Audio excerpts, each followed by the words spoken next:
大家好，歡迎嚟到愛書人，我係你哋嘅節目主持人周龍靜。今日我想同大家深度拆解一本無論係喺 Amazon 定係誠品3聯暢銷榜都出現咗神書咯。呢本書嘅原文係英文啦，由 James Clear 寫嘅 Atomic Habits， 中文翻譯版本叫做原子習慣，細微改變帶嚟巨大成就。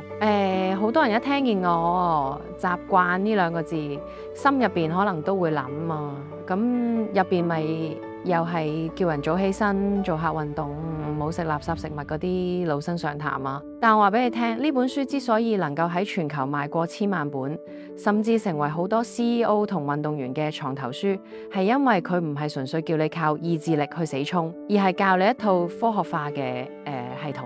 講翻作者，佢嘅故事本身就係原子習慣最好嘅見證啊。James 喺高中時期曾經係一個棒球天才，點知有一次意外，佢俾支球棒直接打中塊面，傷到個頭骨都碎埋，甚至因為傷勢太重要進入人工昏迷。喺康復之後，發現自己嘅運動能力大不如前，甚至連行路都要重新學過。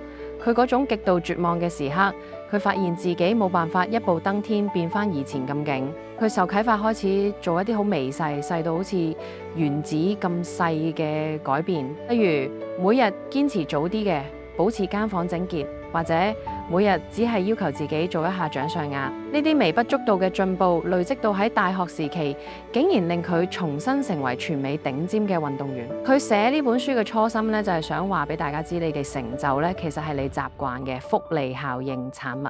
財富有複利，習慣一樣有。好多人想減肥，目標係減10磅，想儲錢，目標係100萬。James Clear 咧指出一個好殘酷嘅真相：參加奧運嘅每個人都有目標想嚟金牌，但點解得一個人嚟到？因為咧，贏家同輸家嘅區別唔係目標啦，而係系統。如果你只係望住個目標咧，你只會喺達成之前感到壓力，達成之後感到空虛。真正嘅改變係要建立一套每日運作嘅系統。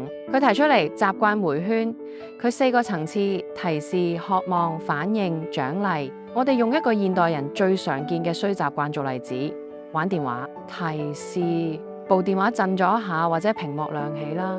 渴望啦，你想知邊個揾你，你想得到嗰種社交刺激感。反應，攞起電話。獎勵啦，嚟到一個得意嘅 reels 或者信息，你喺多巴胺上升，感到短暫愉悅。咁如果你想改呢，你就要塔時啦，落手，例如啦，讀書或者做嘅事，將電話放咗另一個房啦，睇唔到塔時個迴圈就唔會啟動啦。呢個就係系統勝過意志力嘅地方。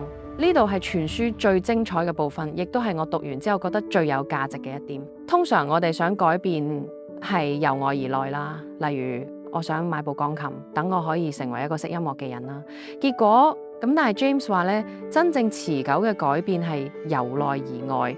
你應該先同自己講啊，我係一個熱愛音樂嘅人啦，身份啦。當你認同佢自己係一個熱愛音樂嘅人，你自然會每日去接觸鋼琴，因為呢個係你身份嘅一部分，而唔係人哋逼你。我記得我以前好想學寫作啦，我成日諗住我要寫一本暢銷書，但係後來我改變咗諗法，我話俾自己聽，我係一個寫作人。既然我係一個寫作人，咁我今日無論點樣都寫100個字係好理所當然嘅事。每一個微小嘅行動都係你對你想成為咗嗰個人投下咗一張選票。你唔需要每一票都投俾好習慣啦，你只需要贏得大多數選票就夠啦。大家最驚就係開頭好熱血，過2日就放棄。書入邊有2個技巧，我建議大家係筆記低。2分鐘法則，好奇 Minute Rule。無論你想建立咗習慣幾咁大，首先將佢縮細到只要2分鐘就可以完成。想跑馬拉松，你嘅習慣係着對跑鞋行出門口；想寫小說，習慣係寫一句話。只要你肯開始，嗰種啟動阻力就會消失啦。記住，先要有出現，先可以有優化。習慣堆疊 Habit Stacking， 將新習慣掛嘅一個你已經做緊嘅舊習慣後邊。公式係做完舊習慣之後，我會做新習慣。咁譬如話咧，就每日沖完涼舊習慣啦，之後我會即刻讀2頁書新習慣啦。